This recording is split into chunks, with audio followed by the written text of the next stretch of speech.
आज हम class 10 SST का क्विक रिवीजन करने वाले हैं। ज्योग्राफी, हिस्ट्री, सिविक्स सब कुछ एक ही वीडियो में। तो फोकस बना के रखो और स्टार्ट करते हैं। नमस्कार।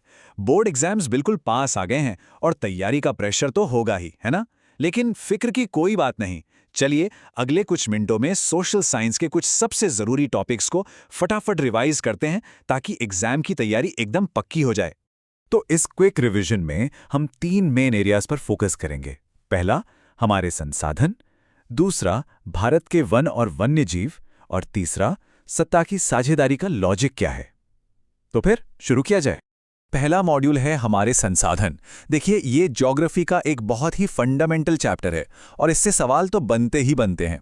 तो चलो इसके जो मेन कॉन्सेप्ट्स और क्लासिफिकेशंस हैं उन्हें अच्छे से समझ लेते हैं। तो कोई भी चीज रिसोर्स या संसाधन कब बनती है? जब ये 3 शर्तें पूरी हों। मतलब टेक्नोलॉजी हो उसे निकालने की, इकोनॉमिकली उसे निकालना फायदे का सौदा हो, और कल्चरली भी वो एक्सेप्टेबल हो। सोचिए, जमीन के नीचे पड़ा कोयला, वो तब तक बस एक काला पत्थर है जब तक हम उसे निकाल ना पाएं और इस्तेमाल ना कर पाएं, है ना? अब ये जो टेबल है ना, ये सुपर इंपॉर्टेंट है। इसमें रिसोर्सेज को 4 बेसिस पर क्लासिफाई किया गया है: ऑरिजिन, एग्जॉस्टिबिलिटी, ओनरशिप और स्टेटस ऑफ डेवलपमेंट। एग्जाम में क्लासिफिकेशन से जुड़ा कोई भी सवाल आए तो बस इस टेबल को याद रखना है, सारे जवाब यहीं से निकलेंगे। तो इस पर जरा खास ध्यान देना है। चलो फटाफट एक प्रैक्टिस क्वेश्चन करते हैं। कोयले को नॉन रिन्यूएबल रिसोर्स क्यों कहा जाता है? सोचो जरा। हिंट देता हूं, इसके बनने के टाइम के बारे में सोचो। बिल्कुल, क्योंकि इसे बनने में लाखों साल लग जाते हैं और इतना लंबा इंतजार हम नहीं कर सकते। अच्छा, एक और सवाल। शहर का कोई पब्लिक पार्क ओनरशिप के बेसिस पर किस टाइप का रिसोर्स हुआ? क्या ये किसी एक का है? नहीं, ये तो पूरे समुदाय का है, सब लोग इस्तेमाल करते हैं। तो सही जवाब है कम्युनिटी ओन रिसोर्स, यानी सामुदायिक संसाधन। चलिए अब चलते हैं अपने दूसरे मॉड्यूल की तरफ, भारत के वन और वन्यजीव। ये भी तो हमारे कीमती नेचुरल रिसोर्सेज ही हैं और इनका कंजर्वेशन क्यों इतना जरूरी है, ये समझना एग्जाम के लिए बहुत ही क्रिटिकल है। जरा इस नंबर पर गौर कीजिए, 8%। पूरी दुनिया की टोटल स्पीशीज में से लगभग 8% इंडिया में है। सोचिए, ये एक अकेला आंकड़ा ही बता देता है कि इंडिया को मेगा बायोडाइवर्सिटी कंट्री क्यों कहते हैं। जमीन हमारे पास दुनिया की सिर्फ 2.4% है, लेकिन जिंदगी की वैरायटी देखिए, कमाल है ना? तो सवाल उठता है कि ये फ्लोरा और फौना, मतलब हमारे पेड़ पौधे और जीव जंतु कम क्यों हो रहे हैं? देखिए, इसकी कोई एक वजह नहीं है। खेती के लिए जमीन का बढ़ना, बड़े बड़े डेवलपमेंट प्रोजेक्ट्स, माइनिंग, शहरीकरण, ये सब मिलकर हमारे नेचुरल हैबिटेट्स को खत्म कर रहे हैं। ये एक मल्टी फैक्टर प्रॉब्लम है। अब इनको बचाने के 2 मेन तरीके हैं, इन सीटू और एक्स सीटू कंजर्वेशन। ये एग्जाम में डिफरेंस बताने के लिए अक्सर पूछा जाता है। इसे ऐसे समझिए, इन सीटू का मतलब है ऑन साइट, यानी जानवरों को उनके अपने ही घर, उनके नेचुरल हैबिटेट में प्रोटेक्ट करना, जैसे नेशनल पार्क बनाना। और एक्स सीटू मतलब ऑफ साइट, यानी जब खतरा बहुत ज्यादा हो तो जानवरों को उनके घर से निकालकर किसी सेफ जगह जैसे जू या सीड बैंक में प्रोटेक्ट करना। एक है घर बचाना, दूसरा है घर बदलना। तो चलो इसी कॉन्सेप्ट को अप्लाई करते हैं। प्रोजेक्ट टाइगर के बारे में तो सबने सुना होगा। ये किस टाइप के कंजर्वेशन का एग्जाम्पल है?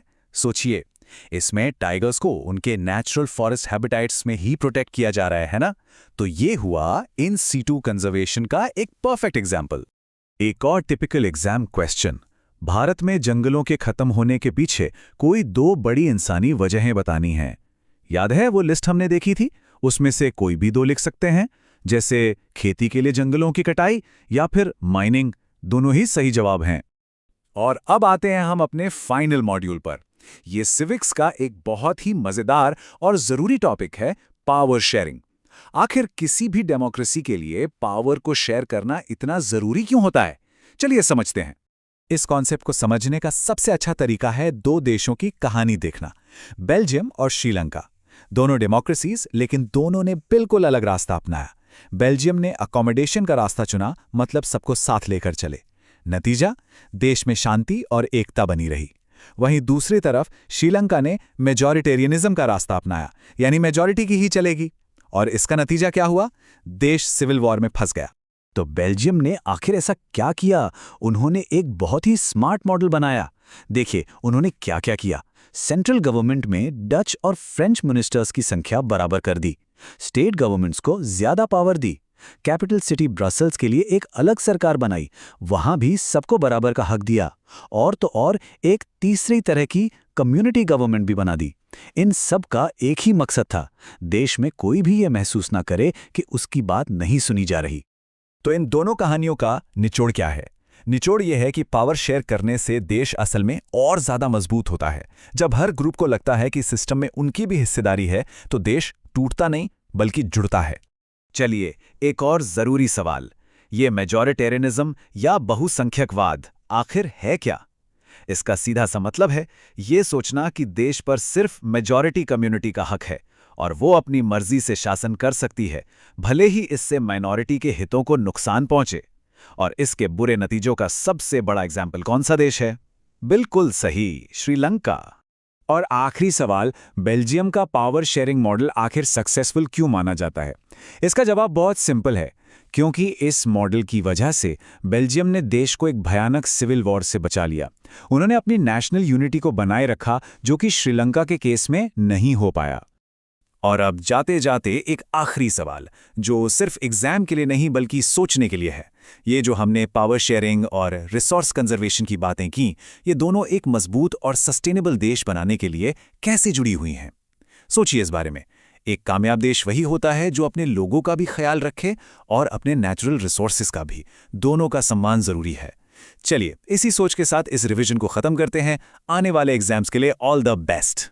अगर आपको ऐसे सिंपल और कंप्लीट रिवीजन वीडियोस चाहिए तो चैनल को सब्सक्राइब जरूर करें।